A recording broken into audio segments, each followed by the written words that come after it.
कशा आहात तुम्ही? जेवलेत का आज? घरून येताना काही खाऊन आले? मग आवाज का कमी येतोय? Good afternoon. ओके, आता वाटतंय तुम्ही जेवून आले. तर जास्त वेळ न घालवता आपण आजचा भाग आहे गुणाकार व्यस्त, तो आपण या ठिकाणी आता बघणार आहोत. एकदम सोपा आहे, काही कठीण नाही त्याच्यात. नीट लक्षपूर्वक पाहिलं तर प्रत्येकाला ते समजणार आहे. आता इथे मी काय अपूर्णांक लिहितो, ते अपूर्णांक तुम्ही वाचायचा आहे.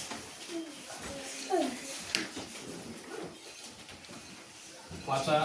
3/5. याचा अर्थ आपल्याला माहित आहे की एक वस्तू होती, त्या वस्तूचे किती भाग केले? 5. त्यापैकी किती भाग वापरले? 3. म्हणजे पूर्ण नाहीये ही संख्या, अपूर्णांक त्यालाच म्हणतात. आता या संख्येचं आपल्याला काय करायचं आहे? गुणाकार व्यस्त. आता गुणाकार व्यस्त काय आहे तेच आपण या ठिकाणी बघतोय. अपूर्णांक काय लिहिला? 3/5. इथे गुणाकाराचं चिन्ह करायचंय आणि काय करायचंय?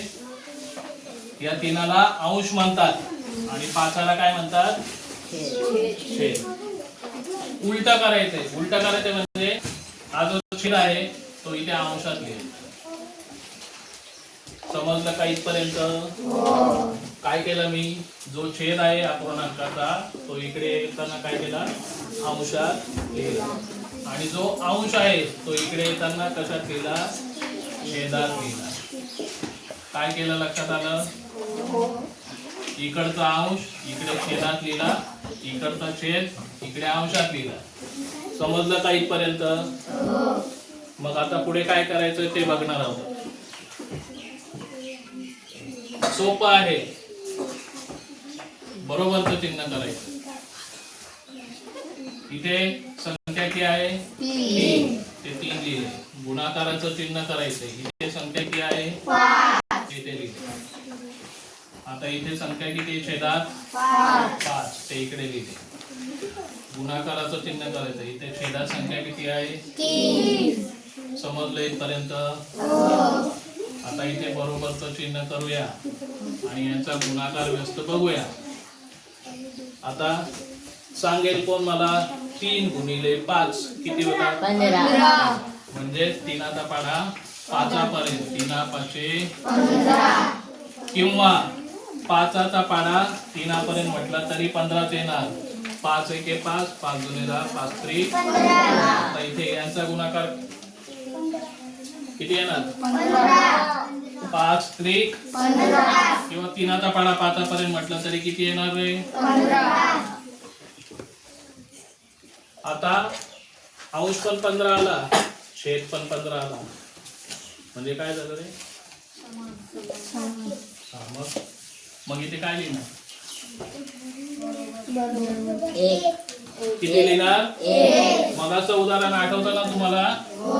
कोणाच्या भाकरीचं? भूमिकाची भाकर होती, त्याचे किती तुकडे? 15 तुकडे केले. किती? 15. आणि 15च्या 15 तुकडे वाटले, म्हणजे किती भाकर संपवली आपण? आलं लक्षात? काय केलं हे समजलं का?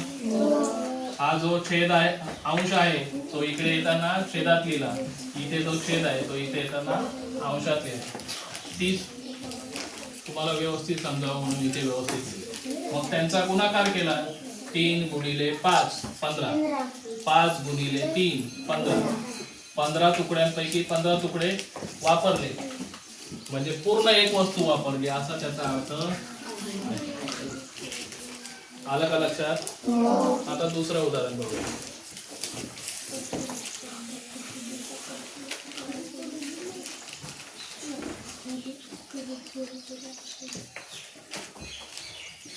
चार पूर्णांक 1/4.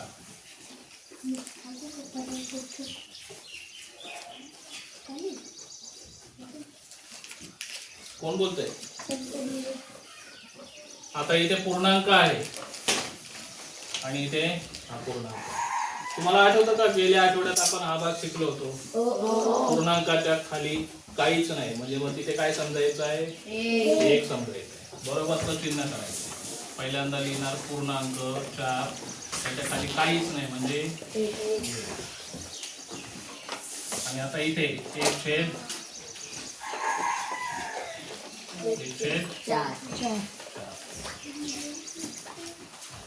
समजलं. आता तीच पद्धत काय केलं आपण, पूर्णांक लिहिला, त्याच्या खाली 1 लिहिला आणि 1/4 इथे लिहिला. आता गुणाकार 4 गुणिले 1, 4 गुणिले 1, खाली 1 गुणिले 4.